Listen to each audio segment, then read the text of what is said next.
Amigos, everyone. I Us, hope everyone's us, well. We us. have our special guest there waiting, but we'll say good day to everyone first. Thanks, everyone, for joining us here, the Japan Chronicles Kyokushin Shuffle. Our fun chat for everyone in the martial arts world and in the Kyokushin world. But Shihan, Sean, I hope you're well, and we'll introduce our guest in a sec.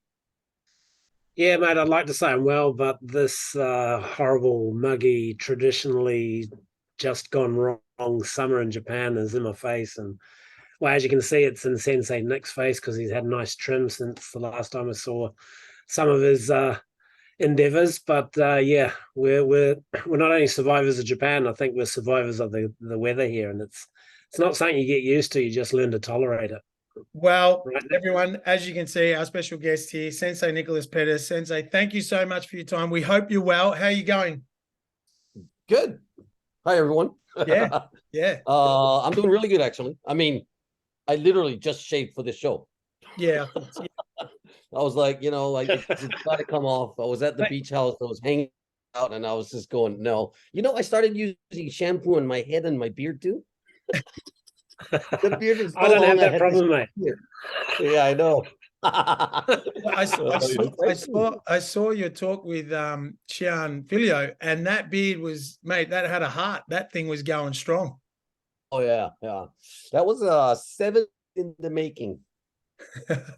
Wow. So it actually grew faster than I thought it did. I had it also trimmed a bit on the sides a couple of times.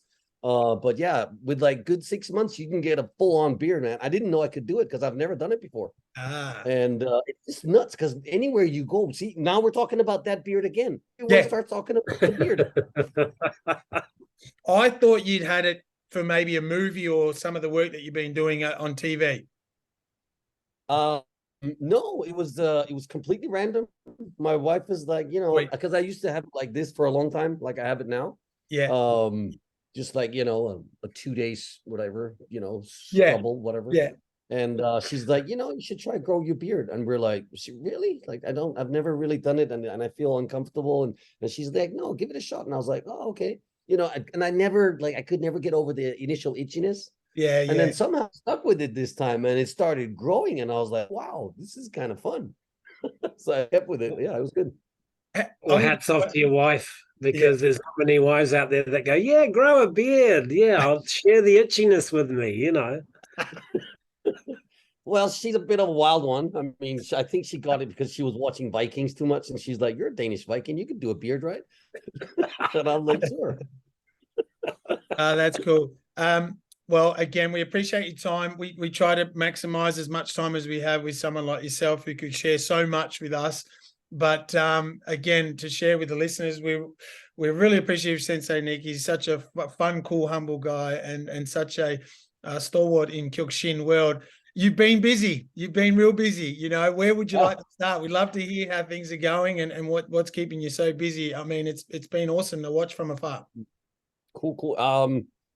Well, there's a lot of things going on, especially over the last year and stuff. I started teaching martial arts on campus again, which was really exciting. Yeah.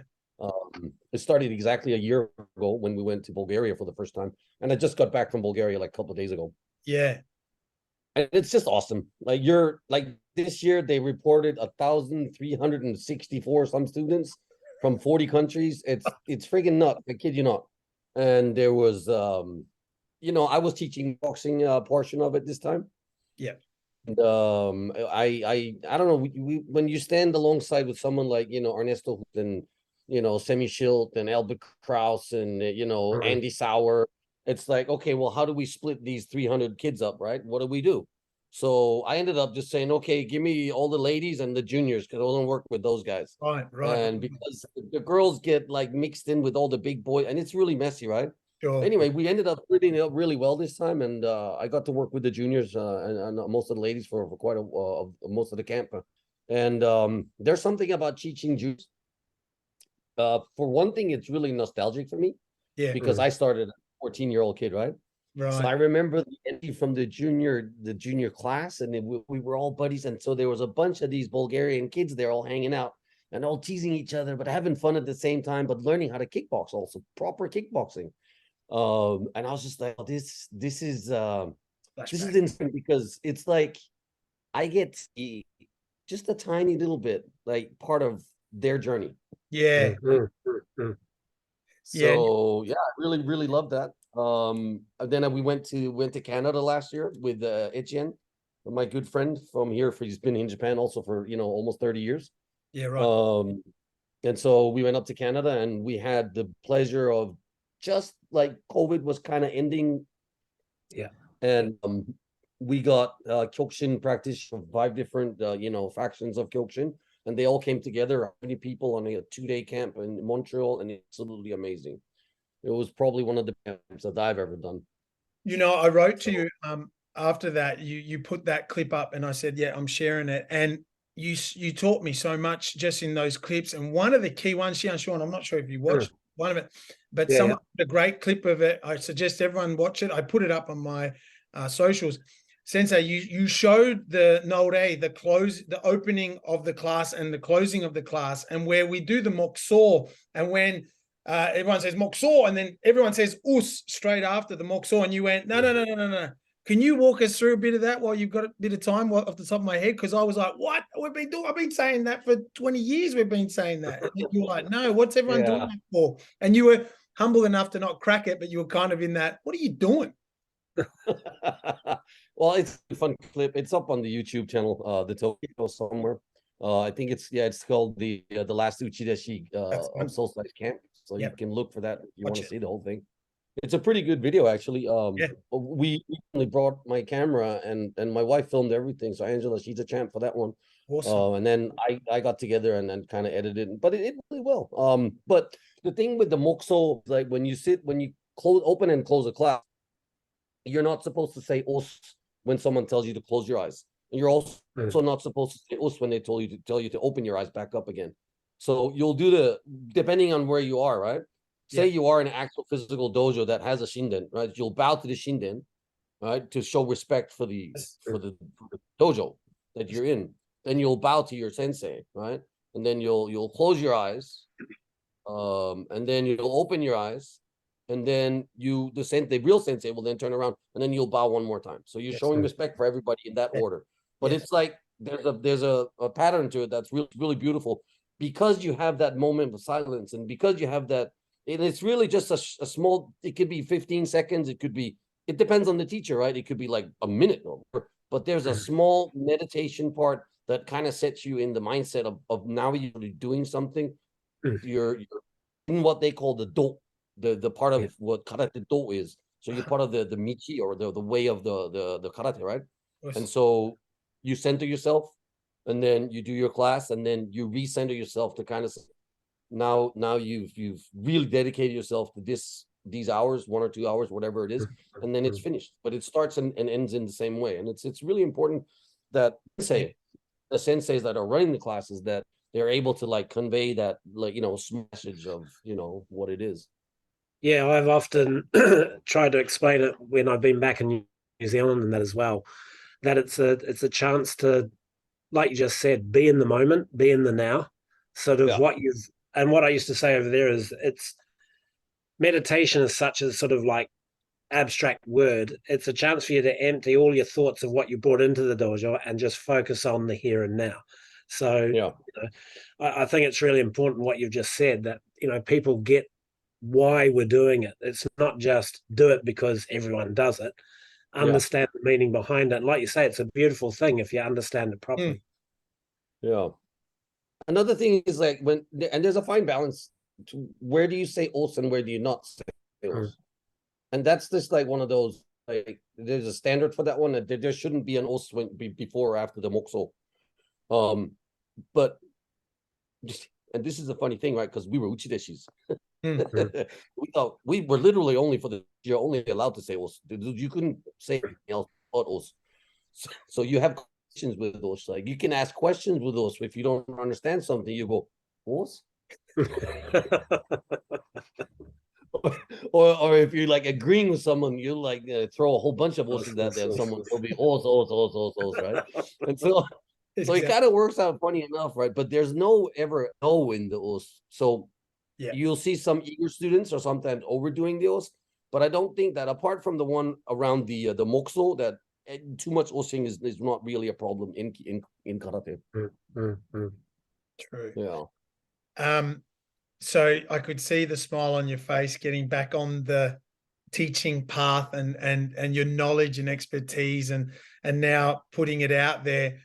How have you felt after, doing it? Like, I mean, you've got so much knowledge and we've gestured it so many times, and your expertise is up there with all those names that you gave us. How are you embracing it? How do you feel?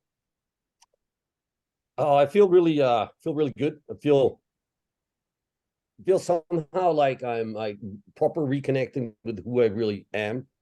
And so to put that into context, I made a choice 10 years ago when I opened up my CrossFit gym that I was not going to do martial arts. I was not going to businesses, and I was going to keep it clean. That meant that I had to reinvent not just myself, but also like my image of what myself really was. And so I completely shut the martial arts out of my life. To focus on a business. And then it took me about 7-8 years to really get to the business where now it's running really, really well. I've got a great team of coaches, and I can now have the surplus and time to actually focus on who I really was.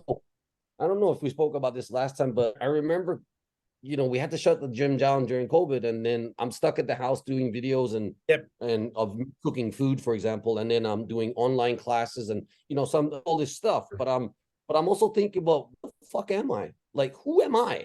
Wow. And YouTube really like catapulted me into like asking these questions, right? And I broke up with my ex-girlfriend that I'd been with for many years, simply because I realized that was not the path to happiness. I needed to reinvent myself and find out who I really was again. And so one of those things is clearly like martial arts is a huge part of my life. And I'm so happy to be back and be able to contribute to it. It's beautiful.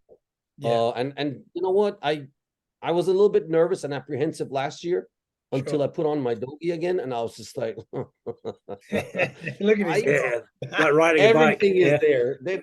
Everything's there.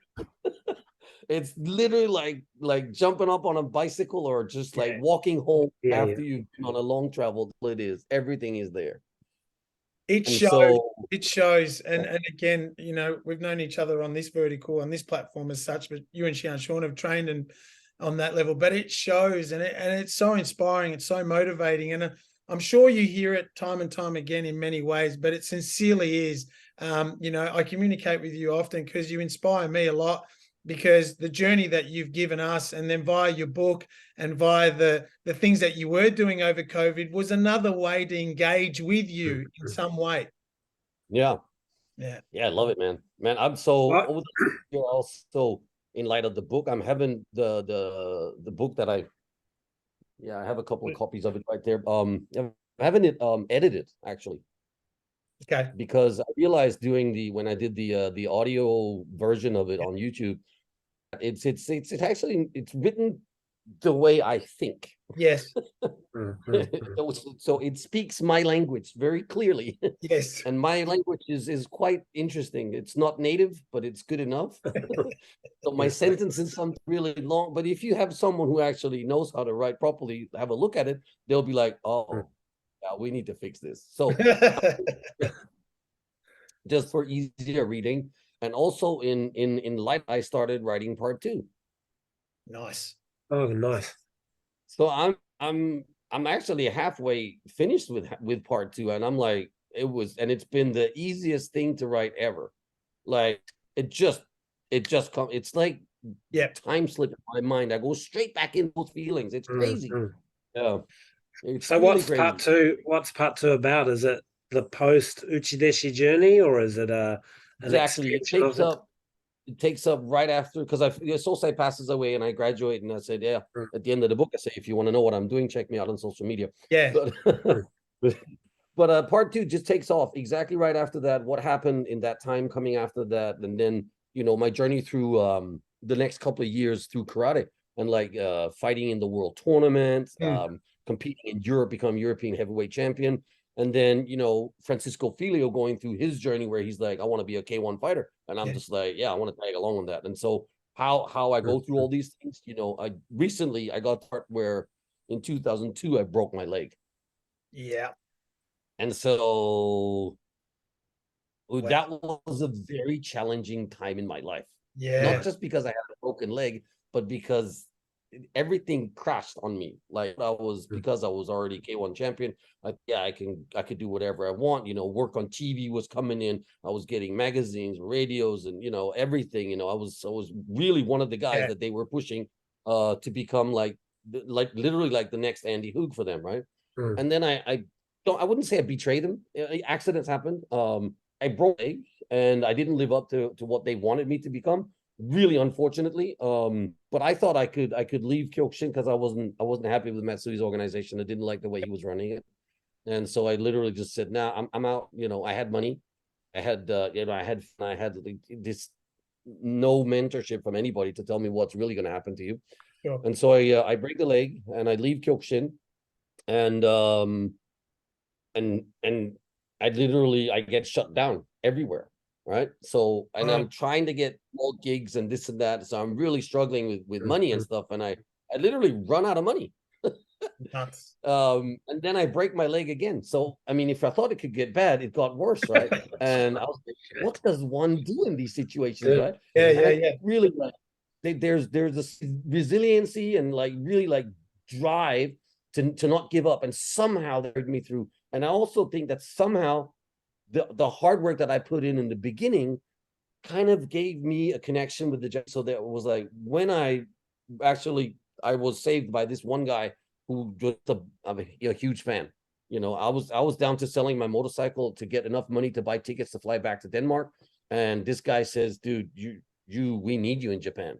So I'm gonna build you a dojo. And this is like the first day I met him. He's like, I fucking love you. You need a dojo. Let's make it happen. And like a week later, I had a salary. Wow. Wow. Yeah. I mean, and for a lot of people that have watched Nick's journey from outside Japan and all his accomplishments, I've been fortunate enough to be able to watch it from inside Japan. And you know, we've talked about this in the past together, you know, when we've been involved in different things. But for those that don't know, Nick also, he was the poster boy for Kyokushin and K1 and all of that. And used and abused in some way, I would say, you know, I mean, each to their own. But from where I stood, you know, it was sort of, here's the blue-eyed samurai, let's make some money out of him kind of thing. There was that part. But the great thing is, and what Nick's talking about here is, you know, it goes back to Sosei's Usuno Seishin kind of concept, right? You just keep pushing through. And he's actually turned that into a motivational training seminar gig session as well. He does that for different companies around Japan, not on a super regular basis, but a lot of companies will get him in to talk about his experiences. And it comes back to what he's just said, that never give up attitude. And he's got all that personal experience to say, well, and like you say, Nick, you're open about it. You went through, you know, the ups and downs, but it was that, you know, sort of spirit that just kept pushing you through to survive, that survival instinct. So it's great to see, you know. Yeah. I've been doing that motivational speaking seminar, right? It's called the Orenai Kokoro. It means like never give up spirit, right? For about close to 20 years now, actually. Wow. And I've been very fortunate to be invited to some really, really fantastic companies, like global companies, IBM, Sony Pictures, you know, universities, even schools, and like, you know, Kikkoman, the soy sauce company in Japan, like really like big companies, and doing it in front of executives, and it's been fantastic. And it always hits, you know, something, because the journey that I go through, it's like I really take my heart out and I rip it apart in front of you, because if you don't have the courage to dig deep enough and go down those layers, you're just gonna be like, you know, what do you call that? In Danish is a word called overfladisk. It means superficial, I think. Like, have you heard of the 7 whys? Go for it. So there's a little bit, but not much. Yeah. So there's a concept in human psychology, right? If you're trying to help someone through life coaching, for example, right? And let's say, for example, we ask Pat, hey man, why do you do karate? Why do you do karate? I love it. Why do you love it? Because it brings that character out in me. I need to express myself in some way, and that's the platform that equals me. So why do you do it? You see what's going on here? You're crazy. The first one, you said you loved it. It's super interesting, but you should do this exercise. Anyone watching it should do that exercise about different things in life, right? But you ask the same question 7 times, and every time you start thinking about the answer 7 times differently. Yes. Because you can't say the same answer you just said, and it's hilarious. And by the time you come 7 layers down, you actually probably are closest to the truth of what it is and why you actually do it. Gotcha. Yeah. So I mean, we're not gonna deep dive into your mind right now, but it's really good. That was fun. So why did you? So here's my question: why did you shave your beard? Anyway, no, but there's an R-rated answer to that. Well, that's for the night show. Anyway, yes, but connected to that, what was beautiful to see was you reconnecting with Francisco, and you did that talk, and it was uploading. But the way you facilitated that, I won't go on too much about the jokes you did at the start because I think you were translating them from Japanese and English. I'm supposed to put them in there. I was. Yeah, I know. We're but anyway, hey, you know, I'm not a comedian. Yeah, don't quit your daytime job. Anyway, but no, the great thing, seriously though, was you were able to. I could see you sort of facilitating, you know, Shihan Filho's discussion, but I could see you reliving those moments as well as you were listening. There was a lot of emotion coming from you non-verbally, and it was beautiful just to watch that connection. What was it like? Sort of being able to sit down with him face to face again and just reminisce in that way. And I mean, at the same time, it was great the way he shared it. I mean, his English is just out of this world now, you know, but I mean, what was it like for you just sitting next to him and listening to that? So we connected last year in December. He came to the camp. Him and Glauber came to the camp for the first time. And I was just like, we're brothers. Like, there's a brothership and kinship between specifically the 3 of us because we were super rivals. We all fought each other. They fought each other, I think, several times also. But they also, there was that senpai kohai. They made each other as strong as they got. And then we went through the whole kickboxing career. So here's the funny thing, right? So I leave 20 years. I actually left Kyokushin in 2003. Yeah, that's 20 years ago. And they stayed. So they were there under the thumb for 20 years. And they come to Bulgaria. No, I'm good. It's the only way to say it. But I come to Bulgaria, and they come to Bulgaria, and we all meet up and we start talking. And like, I think a day 2 or 3 into the camp, right? Francisco looks at me, he goes, everybody's so happy here. And I was like, well, because everyone loves it here. There's no tyrant. You're and they say you're free. You know, you can do what you want. You can teach however you want. If you want to teach mixed martial arts or kickboxing or karate, you could do whatever you want here. Everyone just loves you for it. And so I was super happy that they had made that decision to like come and join this fantastic organization, which we probably talk about more later. We will. The mastermind. And because I call it mastermind, I have 15 points that I as really important things to consider if you actually want to become a professional fighter one day. And so we created the mastermind last year on the camp, and I interviewed Sammy Schultz, I interviewed Sam Greco, I interviewed Arhus, and I can't remember who else I did right now. But yeah, so we these masterminds last year, and then we took the same mastermind up to Canada. And when I taught on the camp in Canada, and it's quite the heavy schedule if you're on a camp, because we're training in the morning and people have lunch, and kind of while they're having lunch, I'm doing the mastermind, and then it's back to training in the afternoon. So you're doing 2 sessions a day with a mastermind in between. But this is how I feel. I feel that I want questions. I've got questions for all these champions, right? And you never get to ask them. And it's not that you can text them on Instagram, and because they're never going to reply. No one's ever going to get into a full discussion on something like, If you recognize, like, for example, something like, what is the transition? And this is important for karate people. Like, what is the transition from going from not being able to punch to the face or punch in the face to actually now having to punch someone in the face? What are the emotions that you're going through? What is that journey? How hard is it? You know, because for me, it feels like either playing football or you're playing basketball. It's that different. You know, it's a ball sport, but they're that different.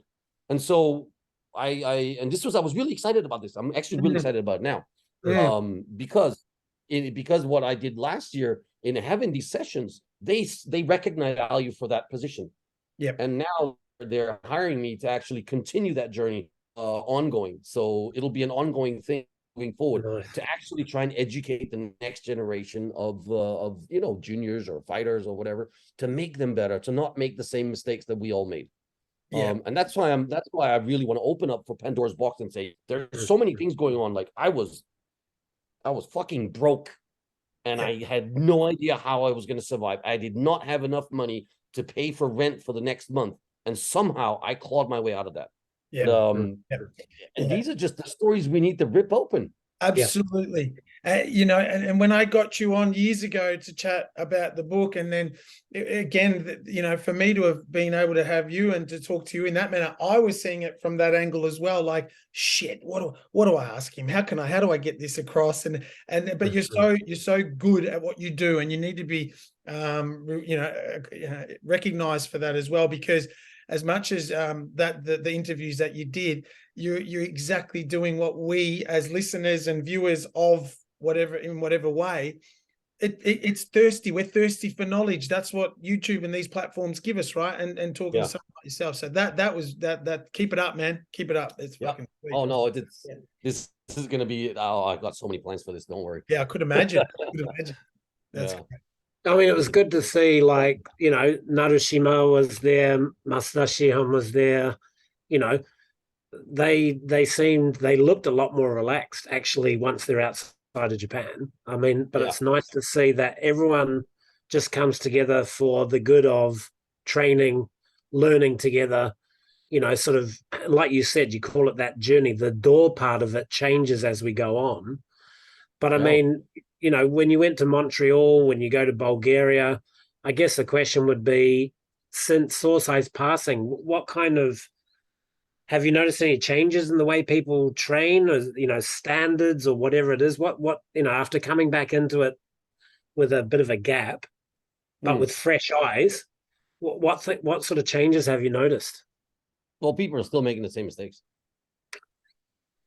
And this is true. I mean, I was a bit of a perfectionist in my, and I also dedicated myself to it for so long, like full hardcore. And you live 3 years just for karate, and that's all you do. That just sets the standard for the rest of how you're going to do your life, right? With that, you know, chosen art, right? For me, it wasn't a sport. It was never a sport. It was a martial art, and if you call it an art, then if you want to be an artist, you have to actually hone those skills, right? And I walk in, for example, you know, even in Bulgaria or even in Canada, and, you know, you start a class, some stretching, because it's kind of good to, like, you know, loosen up before you start doing all the kicks and moves and everything. And I think it's important to have a proper stretch routine. I think the stretch routine, brutal honesty here, I think the stretch routine that is in Kyokushin at home Dojo is outdated. And I don't do that anymore, to be honest, if I can avoid it. I'll do it if I'm teaching a class where I call, okay, this is going to be a Hombu style class, so you know exactly what it felt like to be at Hombu. But apart from that, I won't do that. But I got a little bit sidetracked stretching routine there. But no, when you look at people's flexibility, for example, if I see a 15-year kid that can't do the splits, I'm just like, for the love of God, just frigging stretch. If you want to kick people in the head, you have to stretch. It's that simple. And I used to read books with my legs up against the wall, opening them up so that I would get flexible. I got flexible because I knew that if I wanted to kick back, I had to be more flexible. It's that simple.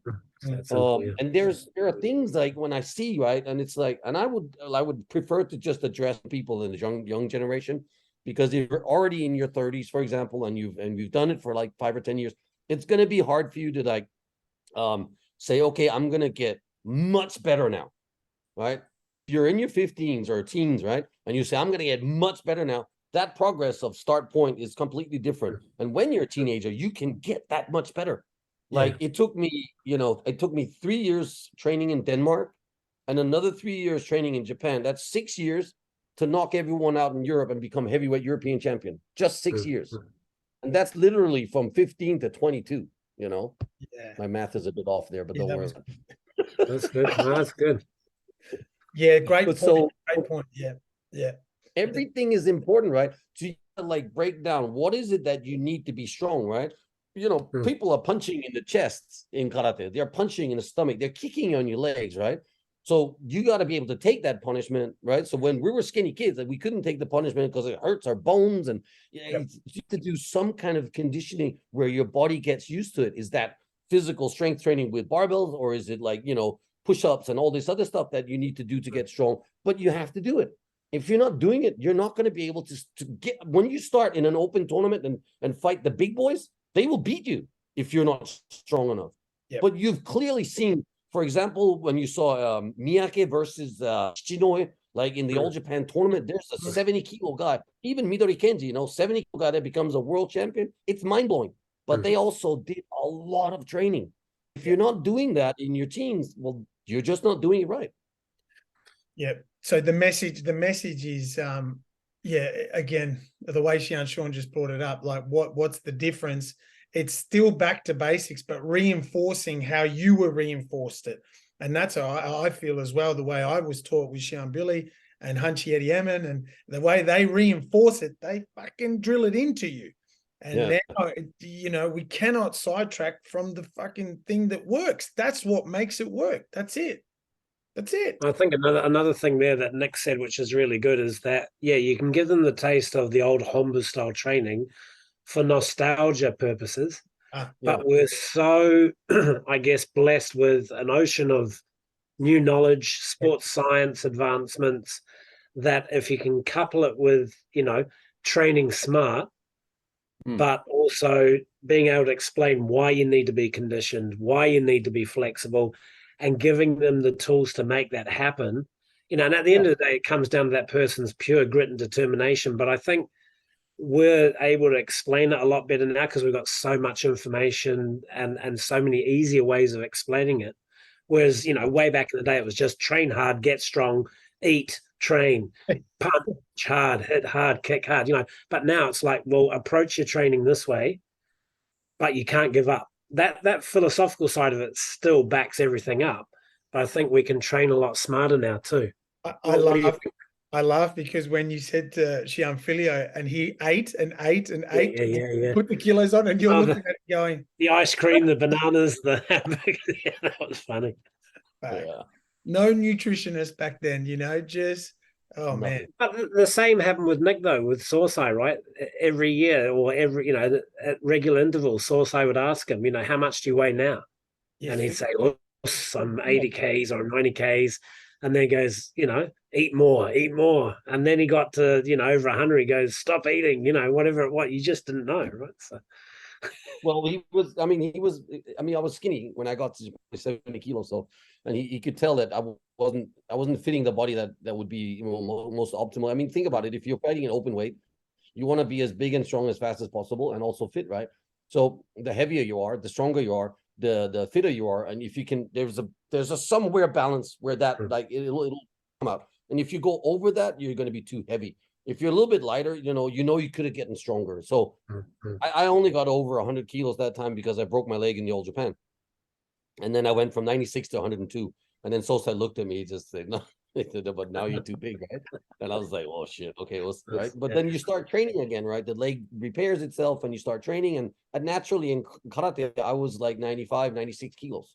And that was a perfect weight for me because I was strong and fit and I could move well. I was flexible and I was all those things. And I felt great with that body. And then I went to K1. I was like, well, they're just that much bigger than me. So now I have to go up. So I was fighting 105, which is almost 10 kilos difference. And it was only because they were just bigger and heavier. Right. One of the things I caught and that I'm noticing that's trending because of these talks you're doing and because of these extra trainings was this mental side and that mindset. And Shihan Filho explained it well in your chat, but you're doing it well on your level as well, of sharing with everyone that, yeah, you know, you can do this, but let's be real, up here, you know, Yeah. what's in here is going to matter a lot as well. And I took a lot from that last chat, because and more reminders of, you know, the dream and the vision. And he kept saying meditation, but I felt it was like manifestation and visualization, but he probably didn't find those words. But how did that come about, or how have you seen that progressing as well in your last couple of years?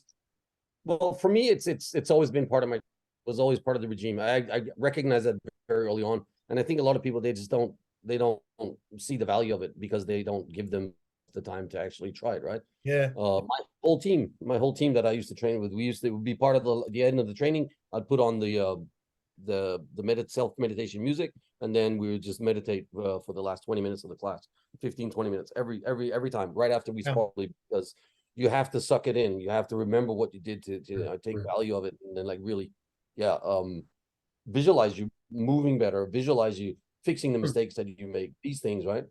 But Francisco, you know, to be honest, we had like an 15-minute chat, I mean, that day, but to really go 7 layers deep with that guy, I would need probably 4 or 5 hours. So many other things to talk about, but he's a complete, I'm not going to say freakature, but he's incredibly hard worker. Yeah. And he doesn't see it as hard work. He just sees it as when you do marketing, for example, and you set a goal, this is where we want to be in 3 or 5 years. He saw himself as the world champion at a young stage in his life. And I think in his mind, somehow he just said, okay, we'll get to that goal. I'm just going to have to back and see what it takes me to get there. And he never complained about it. He just did it. And he did it day after day, and he was a machine when he was training. I kid you not, he would train harder and longer than anybody else. And just looking at him sometimes, because we had lots of training sessions together, we did lots of camps where we were training and you know, staying in the same place and all this stuff, right? And it's just like, and I was one of the guys that wanted to push him in all the conditioning work and stuff like that. We would be competing when we're running around the and stuff, you know. Yeah. Glaube was so much like the running, but and stuff like that. Me and Filho, we would be like, you know, like competing to win. And so I was also a hard worker, but he would just do insane things. Like we had a training session, and he didn't actually let me get to finish it on that last talk, but we would do the the stairs in the stadium. We would do the lake run. Then we'd do the swimming, and then he would actually want to go back to the gym and do like a light, like shadow boxing session. And I'm like, dude, when does it stop? Because we're training, you know, at least 5-6 hours in a day, split up over these sessions. And he wanted to put an extra session in there. I'm just like, no more. Like more. Overtraining in hooks, it didn't seem to exist. And he trained, I kid you not, he trained hard until the day before the fight. And then he would spend a long time on warming up before a fight. I was just like, it's just part of his mindset. It's just part of what kept in that, you know, that space where he could be what he wanted to be. Have you found it challenging then to, I guess, interpret back to the now generation that you were doing at the camp? And I mean, you shared those stories, but then there's obviously the contradictory side of the science and what's going on. How did you balance that? Because Kyokushin has that fucking mentality of like, well, if he's working harder, you know, the Shihan would say to us, you think you're working harder? How hard do you think he's working? He's working harder than you. And you'd be like, oh, for fuck's sakes, right? Back at it. How do you balance that? Yeah. But I mean, that's always been part of Kyokushin, right? It's like, and I think it drove people also because we're specifically a fighting sport. And then when you look at it as a fighting sport, you also got to know that if you want to be on mental par with someone like Francisco Filho, for example, you kind of have to work as hard as he does. Because otherwise, when you stand in front of him, you're going to think to yourself, "Oh, this ain't going to work." and when I fought him, this was going to work, right? But it didn't, and I was like, "Oh, okay, maybe I should like look at myself, right?" You adjust. So, but it's true, right? Because I think you can also be only as smart as you think you can be. because at the end of the day, because it's fighting we're talking about, you have to be able to dig deep once in a while. You have to be able to dig so deep that you know, because of the hardships that you've gone through in the training, which doesn't make sense most of the time. Because you have that, then you have the capacity to actually go and dig that. So I think there's, you could say train smarter, do this, do that, but I also have to just dig deep sometimes. Yeah, exactly. And there ain't nothing about that. It reminds me of some of the stuff you did. I mean, and again, this is for, mind you, with NHK World, I guess a lot of people still have access to it through YouTube and stuff. But Nick did a series where he went along to do a lot of different martial arts. What was it called again? The Samurai. Yeah, that's right. And he actually interviewed a good old mate of mine who does kendo, right? Alex Bennett. Remember Alex? Yeah. So Alex, you know, he's another long-term sort of resident in Japan here. We used to live across the road from each other in New Zealand, known him from a very young age. But one thing he talked about was in kendo, they talk about something called shikai, which is, he explained it as the 4 sicknesses of the mind. And as in kendo, as they get older, they actually get better because, you know, their physical sort of capacity peaks, but then their mental takes over. And he explained that you're looking at the element of surprise, whether a person has doubt in themselves, whether they're showing fear, and whether they're hesitating. And he says, once you can read that in another person, you can pick off your spots one by one. You know, it's kind of like a spiritual armor, and you're looking for dents in it. And that was a really interesting conversation to listen to, because I could see Nick sitting there going, yeah, I've been through that. Yeah, and you could just see the clogs sort of in your brain going around going, yep, that happened then. So when you look at different martial arts, and we're talking about the door, the way, there's a lot of things you can pick and choose from different ones to complement what you're doing. So is that what you found that, like with your success in CrossFit, with having time away from karate now, have you found you've come back with a new view on how, you know, you want to pass that to, like you say, the younger generation, the juniors? Are there certain sort of takeaways within yourself that you want to instill in others? I think that's a difficult question to answer, because I think because a lot of people probably are asking for something new. Right. And don't need anything new as long as you've got your base covered. The problem is most people don't have their base covered properly. So if your base is not covered properly, then if you're trying to grasp for something that it's not even, you're not even ready for, there's no point in you trying to learn that. I don't know if that makes sense, but it does. Sosai never taught me anything. He never taught me anything but you know, ki and ido geiko and kata. He never specifically had a sparring class. We sparred twice with Sosai in 3 years, because every time someone sparred in front of Sosai, everyone would go crazy because they just wanted to knock out their opponents in front of him and get praise from him, right? So it was like he'd go Hajime, and then he'd hit the drum, and then we'd spar for like 20 seconds, and he'd hit the drum.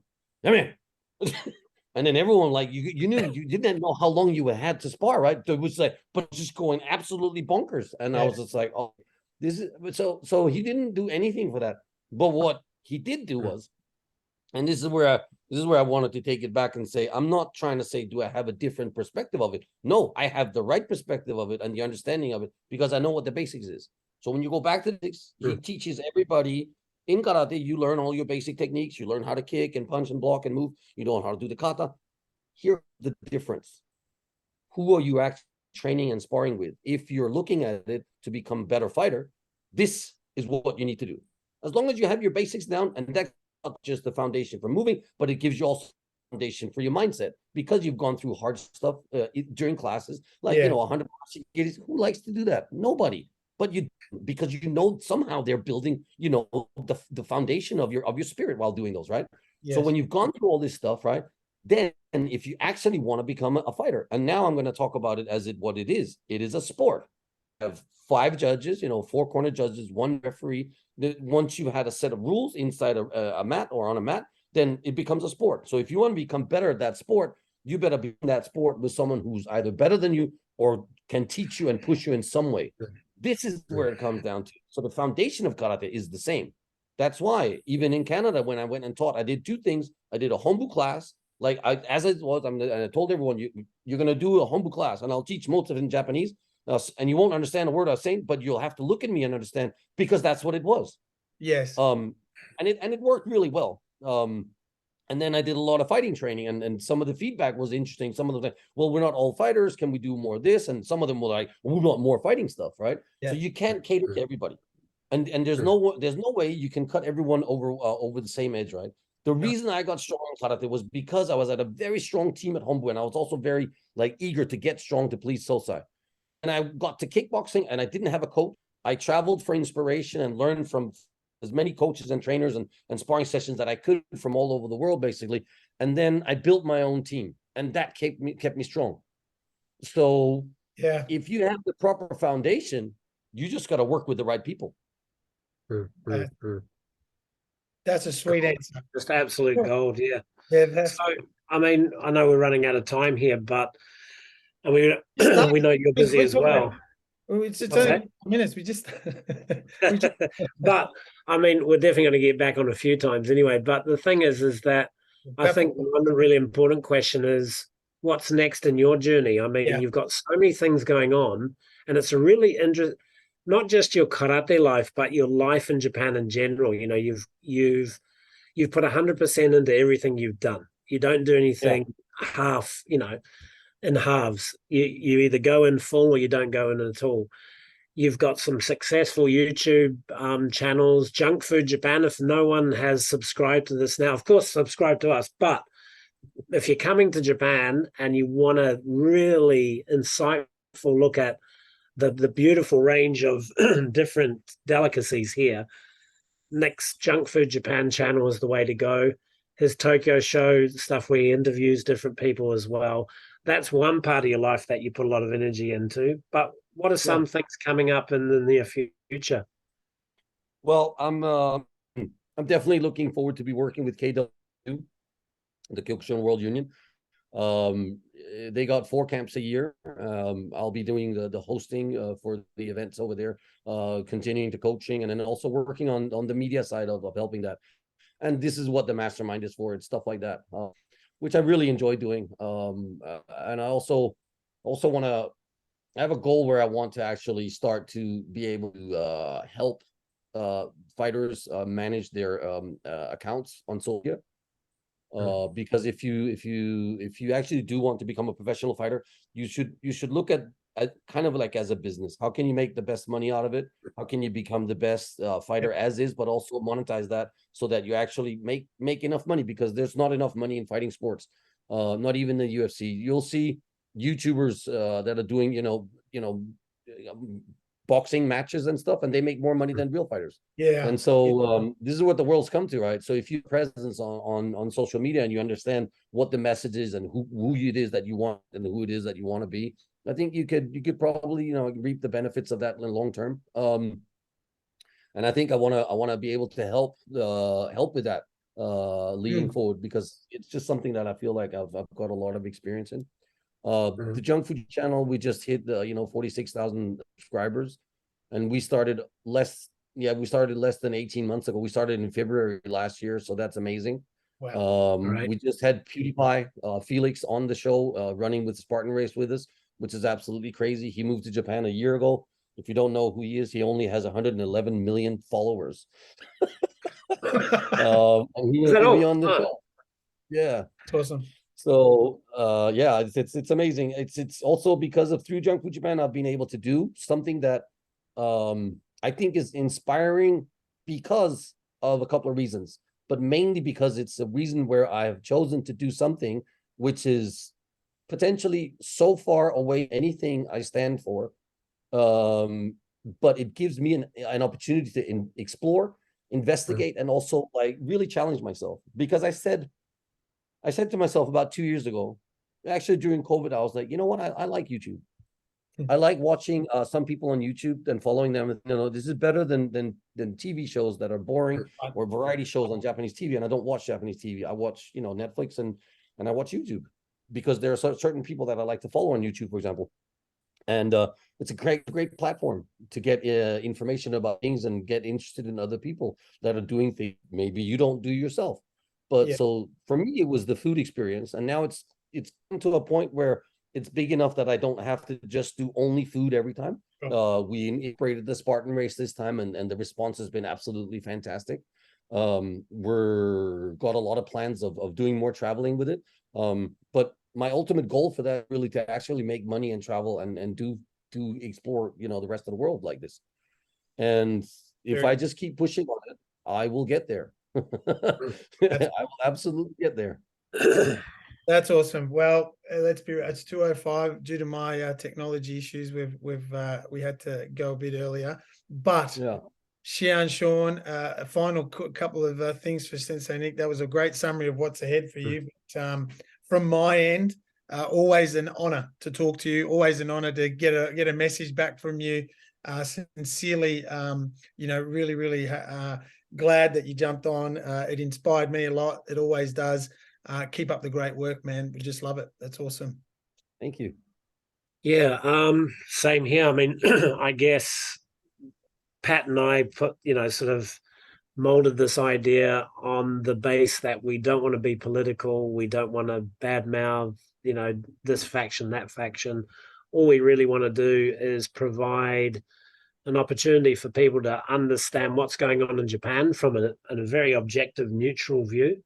But to get people like yourself on that can compare the past to now and say, well, like you just said today, some things we don't need to reinvent the wheel.